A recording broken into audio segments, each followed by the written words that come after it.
Alright, magandang araw po sa inyong lahat. So today pupunta tayo sa may Casa Notur sa Infanta, Quezon. Hello, this is me. I'm Chago.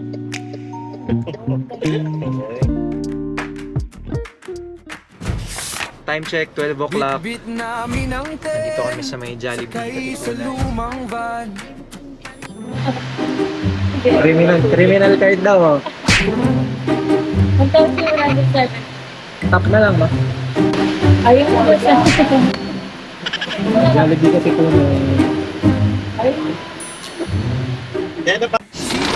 Hello guys! Hi! Part 3! Nasa part...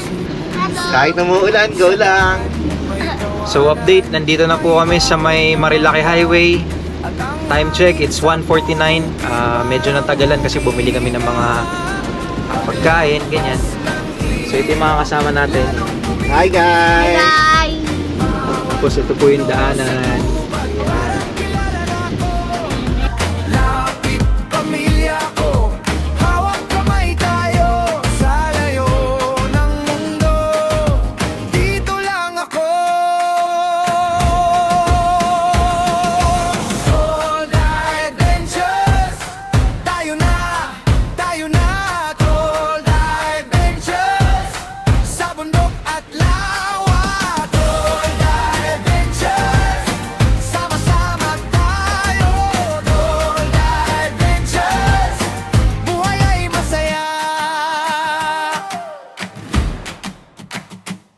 Naglatag ng banig sa ilalim ng bituin. Si kuya nagkakalat ng buhangin sa tabi. Si ate nagtatali ng sinulit sa poste. Ako naman ng bantay sa apoy na kumikislap. Alampas ng ilog lalong bumibilis. Bawat puno sa gubat parang kilala na ako. Lapit pamilya ko, hawak kamay tayo. Sa layo ng mundo, dito lang ako. Gold Adventures, tayo na, Gold Adventures, sa bundok at lawa. Gold Adventures, sama-sama tayo. Gold Adventures, buhay ay masaya. Oh, sa dahon ng sayaw. Oh, sa ulan ng awit. Kapag magkahawak tayo, walang pagod, walang takot. Sa ilalim ng langit kita. So nandito na tayo sa Casa Notur. Ito yung Casa Notur, guys.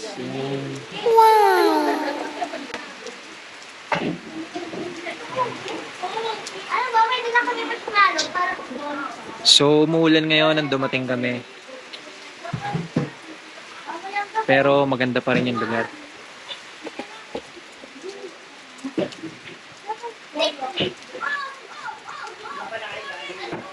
Pagkain. Chicharron.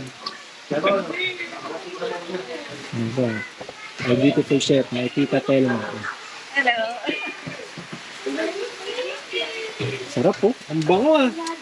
Tapa yan eh. Naka-marinate na. Para ano na, ready na siya. Prepare muna tayo ng mga pagkain natin. Dito tayo mag-grill mamaya. Ayun, mayroon tayong lento. Lapu-lapu. Sarap po.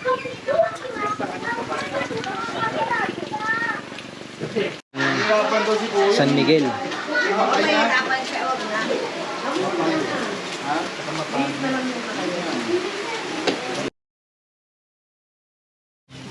Pang sa atin.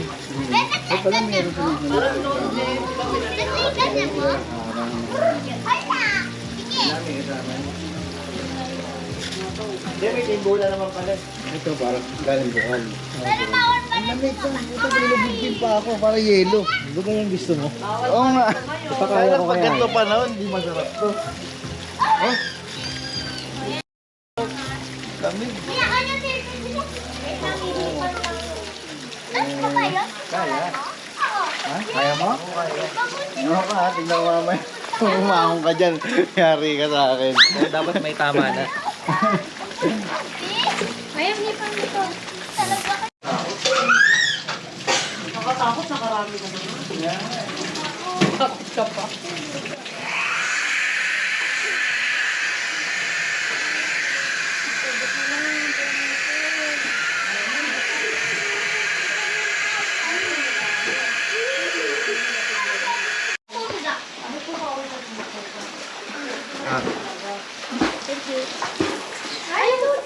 Chicken or pork? Wala lang ang nasa bawat yung pagkain. Yan, pork to. Ito, masarap din yan. Parang wala lang kayo. Ano to eh, beef? Parang yung tapsilog? Yun, huminto na yung ulan. Tapos kumakain siya. Hindi. Hanggang mamaya na yan. Yung sinasabi ko, hihinto din yan. Ang tagal nga lang. Ubus din. Init. Yan po. Alam ka ba ilaw? Alam ka Ako na magbawa. Ito kami kami.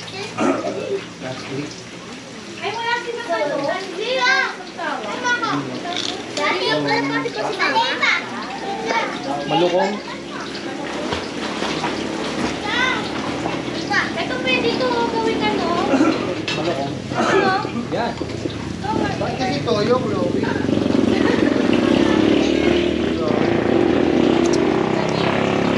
Pwede ito nga gawin yung gagawin mo. Tama yung gawin mo. Makatingin. Lagay natin yung pagkakataon. Eh di na naman manipis kaysa yan.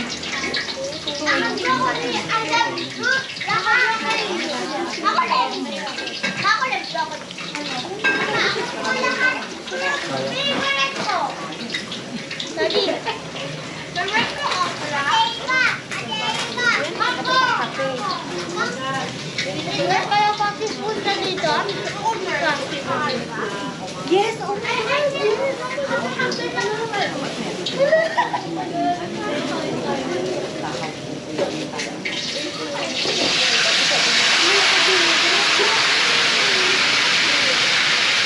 Ito pwede yan.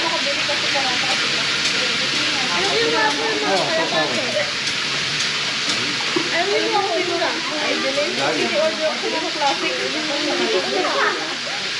yan.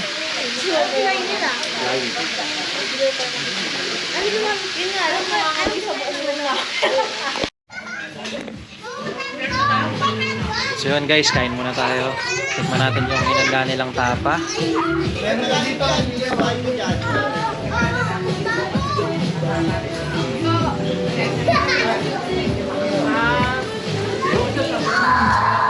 Toyo. Toyo kalamansi.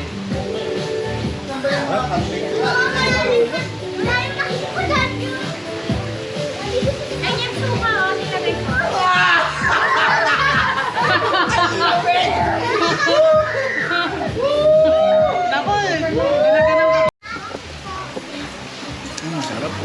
Pesa. Makain nga yan, Jelay. Pesa. Lapu-lapu. Sarap yan. So, gawin ka sa vlog. Hi, vlog. Hi vlog. Hi, fans.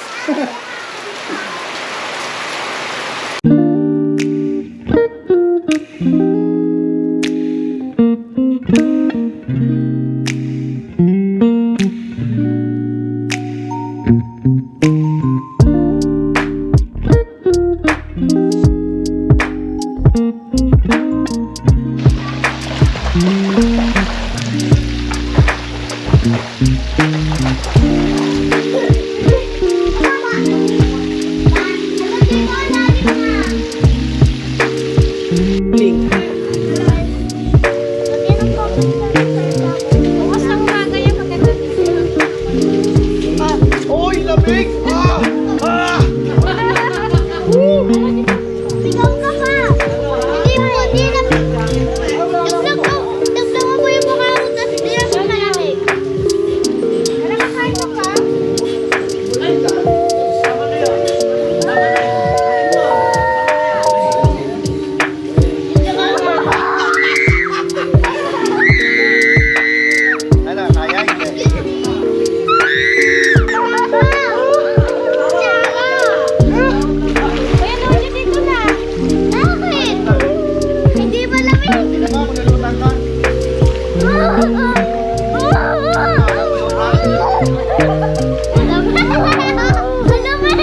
kaibigan! Iyan natin yung horizon!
Good morning po sa inyong lahat. Nandito tayo ngayon sa Casa Natura.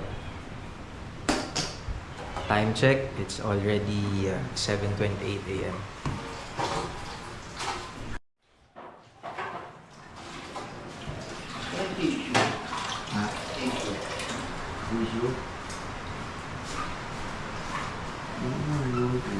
Natin kasi hindi tayo makapaluto talaga sa sobrang lakas ng ulan. Ayan, kuya. Yung gas natin, pinasok natin dito sa loob kasi hindi tayo makapagluto sa labas sa sobrang lakas ng hangin. So yun, sayang lang yung gas.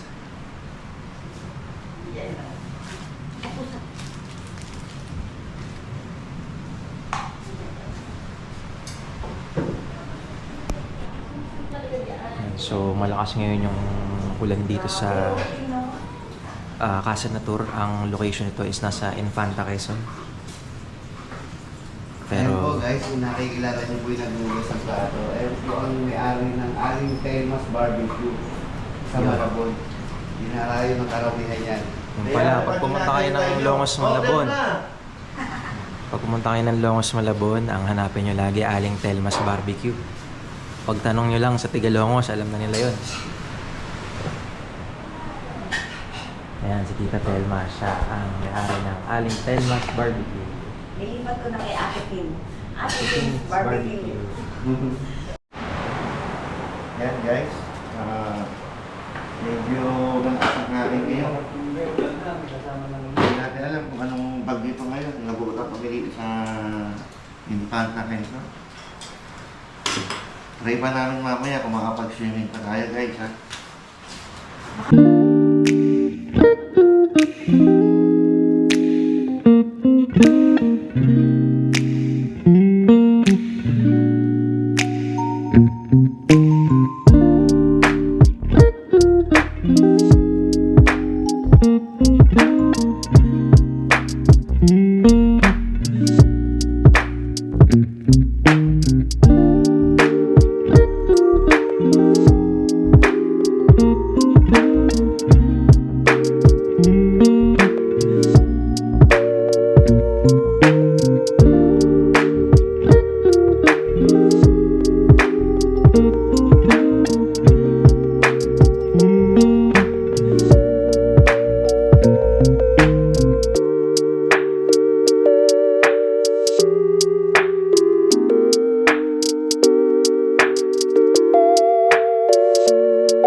sa ilalim ng dahon. Ikaw ang unang alaala sa bawat hinga ng hangin. Parang pangalan mo pa rin. Basang damo sa paa, mabigat ang aking dibdib. Ngunit pag tumingin ako sa gubat, ikaw ang tahimik kong iniinip. Kung lalayo man ang araw, hahabulin kita rito. Sa pagitan ng mga sanga, may daan pabalik sa'yo. Dito ka lang, dito ka lang, sa piling ng ulan. Dito ka lang, dito ka lang, dito ka lang. Ikaw ang hahanapin sa bawat gising ng lupa. Alright guys, good morning. Nandito tayo ngayon sa Camp Casa na tour. So tignan nyo kung gaano kaganda yung lugar na to. Maraming fogs ngayon dito kahit bumabagyo. Today is Sunday. Pero sobrang ganda pa rin ang lugar na to. Dito meron silang pool. Tabi lang din siya ng road kaya accessible siya. Yung pool pala nila, yung deep nito is 6 feet and 4 feet. Dito pwede din kayo mag-pitch ng tent. May dalawang platform sila for dalawang tents. Tapos meron silang 2 carports. Alright, so today guys, nandito tayo. Kasama natin si Ate Flor. Tanungin natin siya kung magkano ba yung rates dito pagka nag-stay kayo dito sa Camp Casa na tour. So Ate Flor, good morning. Magkano po yung rates dito sa Camp Casa na tour ng weekdays? Yung Monday to Thursday muna. Thursday, 12K, 16 packs. 16 packs. Oo. Pwede po bang lumagpas sa 16 packs? Pwede naman lumagpas sa 16 packs. Pag lumagpas sa 16 packs, bali 500 per head. 500 per head. Guys, so mura pa rin yun. Ngayon, magkano naman po yung Friday to Sunday? Friday to Sunday is 15K din. 15K din. Ganun din. 500 din per person pagka nag-additional. Ayun guys. So kung gusto nyo ditong mag-book sa Camp Casa na tour, ilalagay ko na lang sa description yung link ng Facebook page nila, which is yung legit na page. So pwede kayo mag-buy dito sa link na to. Try nyo na dito sa Camp Casa na tour kasi napakaganda. Dito tayo ngayon kasama ko yung pinsan ko, si Kuya Bryson. Anong masasabi mo dito sa Camp Casa na tour, Kuya? Sobrang ganda. Sobrang relaxing. Good. Sobrang ganda, sobrang relaxing, kaya pumunta na kayo dito.